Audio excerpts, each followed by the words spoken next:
ministers, perhaps the government itself has not been observing its own advice.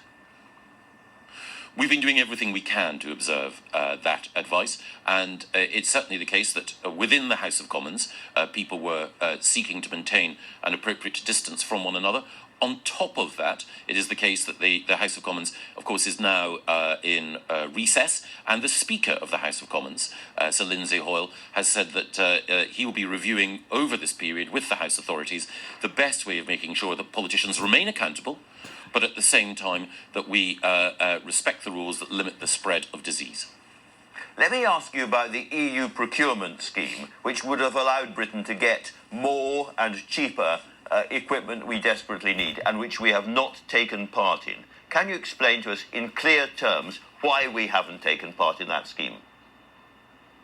I will try to, yes. There was some confusion over our involvement in that scheme, but I talked to senior figures in the NHS, and they've reassured me that there is nothing that we would have, that we can't do as an independent nation, that being part of that scheme would have allowed us to do. And critically, when it comes to ventilator capacity, we have 8,000 ventilators available in the NHS now. That's as a result of changing the way in which NHS hospitals work and also securing capacity from the private sector. And we have at least 8,000 ventilators coming on stream, which we have managed to secure from abroad. Some of the ventilators that are coming from abroad are coming from other EU nations, some from beyond that. And of course, we are ramping up domestic production of ventilators. And there have been a number of companies, Dyson, McLaren, Rolls-Royce and others, that have all been involved. Now, for other countries, it hasn't been an either-or, doing it nationally or being part of the scheme.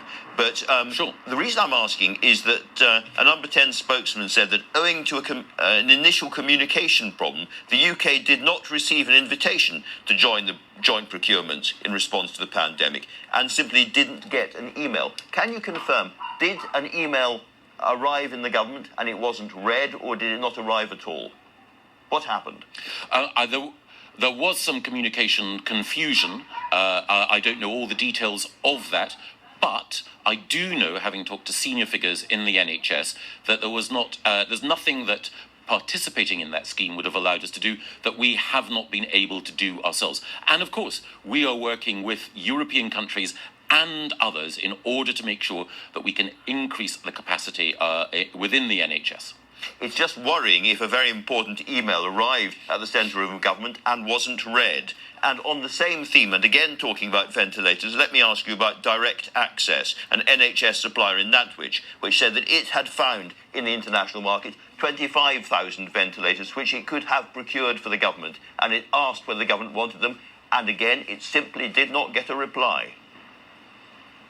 Well, I'm very sorry if that company says that it didn't get a reply. I'll investigate as soon as I've stopped talking to you. But it is the case that for companies that have got in touch with the government, those offers of help have been forwarded to the relevant people in the NHS and in other aspects of government in order to make sure that we can secure those supplies. Now, if that company wants to get in touch directly with me, we'll investigate, because there have been some cases where people have hoped that they might be able to help, but in fact the material that they produce has not met the NHS specifications. It's not what's required in order to save lives. But we have been following up every single lead presented to us. You've mentioned that company to me. I hadn't heard of it before. I'll follow it up now. Well, that was a company, I should say, which was buying ventilators on the international market, which were being snapped up by other countries and are therefore not available now to us until late June or early July. But there's another company, MEC Medical, whose managing director says they could probably have had 500 ventilators if they'd come back to me straight away. They didn't. They've missed their boat. They've missed the boat. Again, a story of a reputable company supplying reputable ventilators who asked the government and got nothing back from them. From you. Well, I think that company has subsequently been contacted, and I believe that is a company that makes components that go into the manufacture of ventilators rather than making ventilators itself. But of course, my understanding is that the government has been back in touch with that particular company. One of the things that's been wonderful is the way in which so many people have sought to help the NHS. So many have stepped up to the plate in manufacturing and beyond.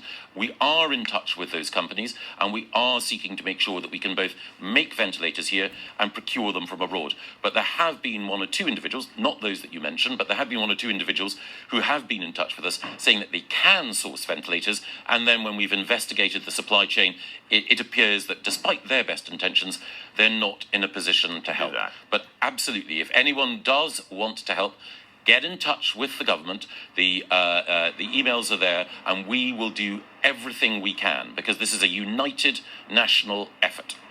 Now, everybody understands it's extremely difficult for any government to deal with this, but can you give people an assurance that anyone providing equipment or ventilators, their calls will be returned, their emails will be read? Oh, yes. The government is paying proper attention.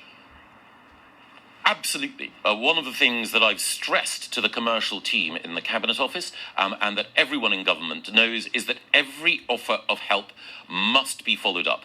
There are people who can help us to source ventilators from abroad. There are people who can make the components that go into ventilators so we can increase the manufacture here in the UK. There are also people who can help to make the personal protective equipment that frontline workers need, and others who can help to source that personal protective equipment. There have been business people who've been in touch with me, and I've made sure that those specific requests are followed up. Anyone who can help, get in touch with the government. We will make sure that we respond to your call. What proportion of NHS staff have been infected or are self-isolating and not at work at the moment? There are a significant number, I can't give you an exact percentage, but there are a significant number of those who are self-isolating. One of the reasons why we're determined to increase the number of tests, and in particular, so as the Prime Minister made clear on Friday, how many are being tested? Increase the number of... well, we had 10,000 tests yesterday. This is just ahead of the deadline that was set by the Health Secretary, Matt Hancock. We've managed to significantly increase testing, and we'll be doing more in the course of this week.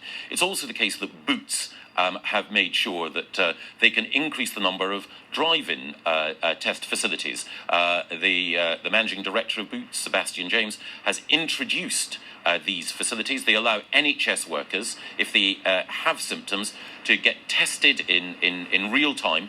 A number of these drive-in centres have been established. More are being